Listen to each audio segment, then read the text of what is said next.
जिंदगी का सफर सुहाना हो, इसके लिए सावधान रहना जरूरी है। रोजमर्रा की आपाधापी में कुछ देर बैठकर सोचना समझना भी जरूरी है कि आपके आसपास क्या हो रहा है और जो कुछ हो रहा है उससे हमारी जिंदगी, हमारा परिवार कैसे प्रभावित हो सकता है।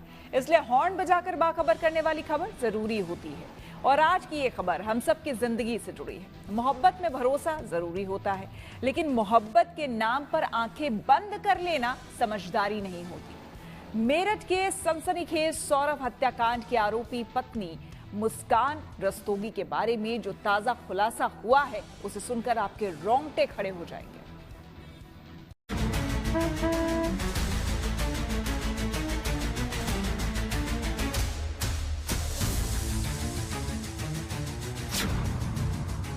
अट्ठाईस फरवरी को इन तस्वीरों को देखकर किससे इल्हाम हो सकता है कि मुस्कान रस्तोगी के मन में अपने पति सौरभ राजपूत को लेकर इतना खौफनाक प्लान चल रहा है।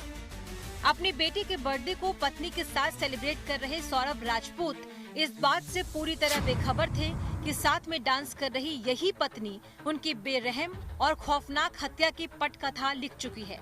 दरअसल सौरभ राजपूत की सनसनीखेज हत्याकांड में जो नया खुलासा हुआ है, उसे सुनकर आपके रोंगटे खड़े हो जाएंगे। सबसे पहले तो आप ये जान लीजिए, सौरभ राजपूत हत्याकांड में मुस्कान साहिल शुक्ला के साथ सह आरोपी नहीं बल्कि मास्टरमाइंड है। मुस्कान ने सिर्फ अपने पति सौरभ के साथ ही नहीं बल्कि प्रेमी साहिल शुक्ला के साथ भी बहुत बड़ा विश्वासघात किया।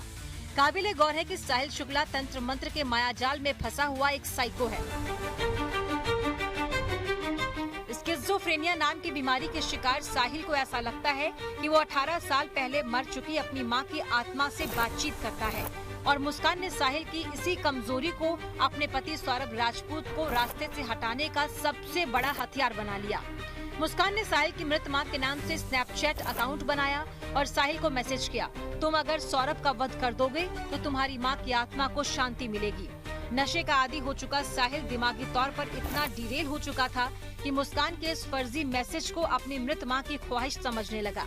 साहिल के मेंटल डिसऑर्डर का फायदा उठाकर मुस्कान साहिल की मां के फर्जी स्नैपचैट अकाउंट से इस तरह के कई मैसेज करती रही।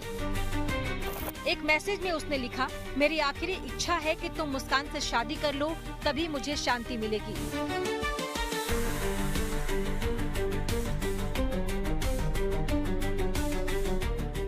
जाहिर है मां की ओर से ऐसे मैसेज पढ़कर साहिल मुस्कान के प्रति और ज्यादा सम्मोहित होता चला गया और उसकी हर बात को बहुत ज्यादा गंभीरता से लेने लगा। सुपरस्टिशन पे बिलीव करता था ये जो साहिल था, ये पूर्व जन्म और जो प्रेतात्मा, इस पे बिलीव करता था। कहीं ना कहीं मुस्कान ने भी इस चीज़ का फ़ायदा उठाया और स्नैपचैट पे 3 फर्जी जो आईडी बनाई थी, उसमें जो चैट्स हमें मिली उससे भी कहीं ना कहीं लगता है कि इसकी जो है माँ बनकर ये बात क्या करती थी, इसको कन्विंस करने का प्रयास करती थी। साथ ही साथ ये अपनी माँ का और जो भाई का इसने आईडी बनाई थी, तो उस तरह से कहीं ना वैलिडेशन लेने का प्रयास किया था इसने कि वो कन्विंस हो जाए साहिल कि इस रिलेशनशिप के बारे में इसकी माँ और भाई को पता है, उनको कोई आपत्ति नहीं है। इन्हीं सब का फ़ायदा उठा के पूरा शातिर प्लानिंग की है इन्होंने अच्छे से। उसके बाद इन्होंने इस घटना को अंजाम दिया।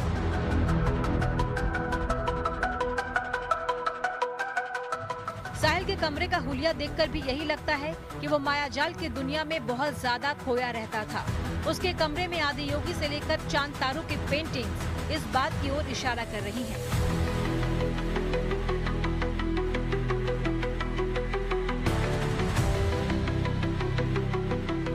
ये इन्होंने एक मतलब स्केलेटन जिसको हम कहते हैं ना कि ये एक जो स्केलेटन यानी खोपड़ी बनाई है और ये कल्पनाओं के अंदर जी रहे हैं कि इनका जो सोच है और इनकी जो यात्रा है वो अलग है, मतलब नॉर्मल से हटके है, नॉर्मल से हटके है। हाँ, और ये सब ब्लैक सितारों की तरह इसने बनाया कि आप हमारे साथ नहीं चल सकते, मतलब हम अलग ही सोच के हैं और हमारा जो मकसद है वो अलग है, हमारी जो यात्रा है भविष्य की वो अलग है।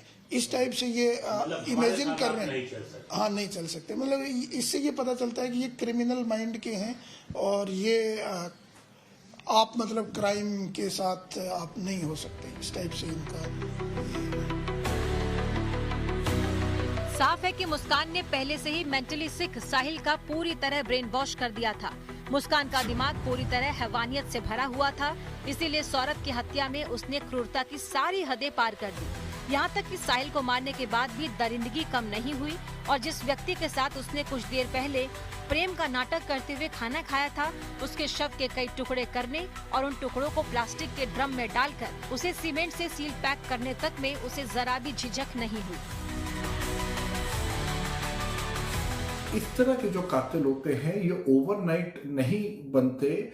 ये जो प्लानिंग होती है ये 5, 6, 7 महीने की प्लानिंग होती है, जहां पे वो एक तरह से ऑब्सेस हो जाते हैं जिसका उन्होंने कत्ल करना। और याद रखिए वो कौन लोग होते हैं, जिनको ये जानते हैं ऑलरेडी, जिनके साथ रह रहे होते हैं, और वो हर एक कदम पे ये देखते हैं माइन्यूटली कि कौन सा ठीक टाइम रहेगा और किस किस तरह से उन्होंने मारना है कि सामने वाले को दर्द भी हो, कई बार पता भी चले, और साथ में उनकी बॉडी कैसे डिस्पोज ऑफ करनी है और उसके लिए भी किसको चुनना है जो इस काम में उनकी मदद कर सकता है।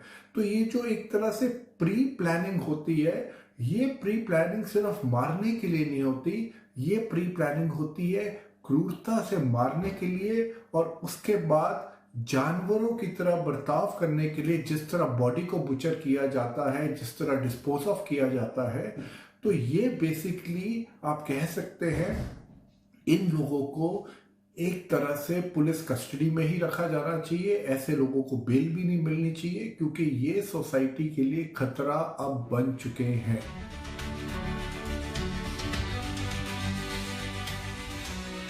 अपने पति सौरभ राजपूत की बेरहमी से हत्या के बाद मुस्कान प्रेमी साहिल के साथ हिमाचल के ट्रिप पर ऐसे निकल पड़ी जैसे कुछ हुआ ही ना हो।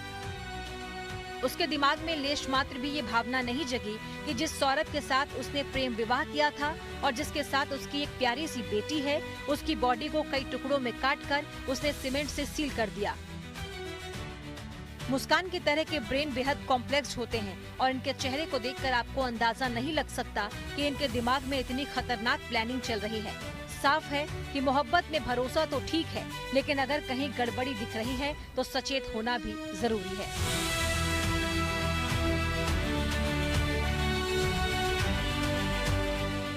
Bureau report, good news today.